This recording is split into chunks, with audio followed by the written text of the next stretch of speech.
Hello, আসসালামু আলাইকুম। দর্শক সবাই কেমন আছেন? আশা করি নিঃসন্দেহে ভালো আছেন। তো আজকে বাংলার কিছু বৌমাদের নিয়ে কথা বলবো।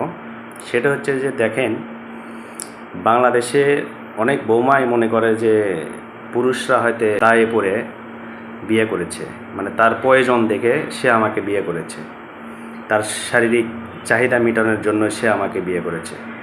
আমি সেই সকল স্ত্রীদের বলবো যে দেখেন, একটা পুরুষ চাইলেই তার পকেটে কিন্তু হাজার হাজার টাকা থাকে, চাইলেই কিন্তু সে বাইরে গিয়ে সেই ক্ষুধাটা মিটে আসতে পারে। তাহলে কেন আপনাকে বিয়ে করলো, সেটা কিন্তু আপনার ভাববার একটা বিষয়। একটা পুরুষ বিয়ের পরে তার একজন মাত্র স্ত্রী থাকে, তারপরে বাচ্চা কাচ্চা হয়, তাদের দায়িত্ব নেয়, তারপরে তার ফ্যামিলির তো বাবা মা আছে, তাদের দায়িত্ব নেয়, তারপরে এই বাচ্চা কাচ্চাকে আবার মানুষের মতো মানুষ করার জন্য তার পেছনে হাজার হাজার লক্ষ লক্ষ টাকা ব্যয় করে।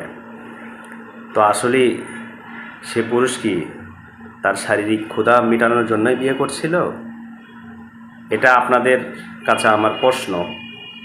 এই মুহূর্তে যারা আমার এই ভিডিওটি দেখতেছেন, ঠান্ডা মাথায় কথাগুলো আপনারা মাথার মধ্যে ঢুকে নেবেন এবং নিজেকে নিজে প্রশ্ন করবেন যে আসলে পুরুষ কি তার শারীরিক ক্ষুধা মেটানোর জন্যই শুধু বিয়ে করে? এটা আপনাদের কাছে আমার প্রশ্ন থাকলো, আপনারা কমেন্টের মাধ্যমে আমাকে জানাবেন।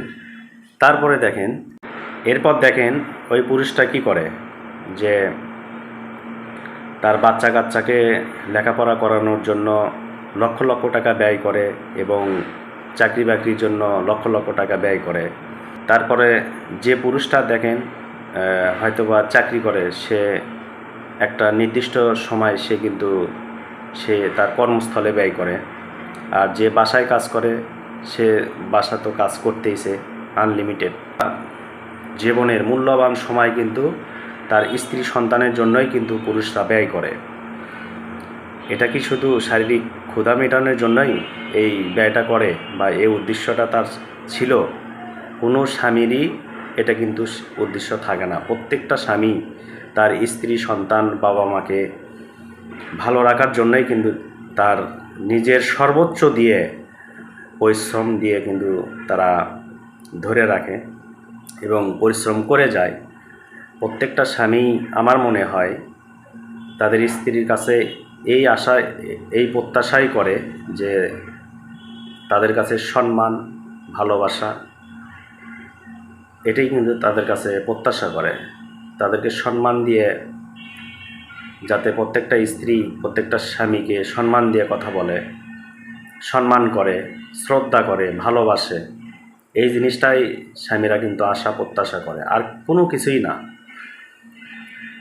তো আপনি যদি মনে করেন যে শরীরের খিদা মিটানোর জন্যই আমাকে বিয়ে করে নিয়ে আসছে, এটা একদম ভুল।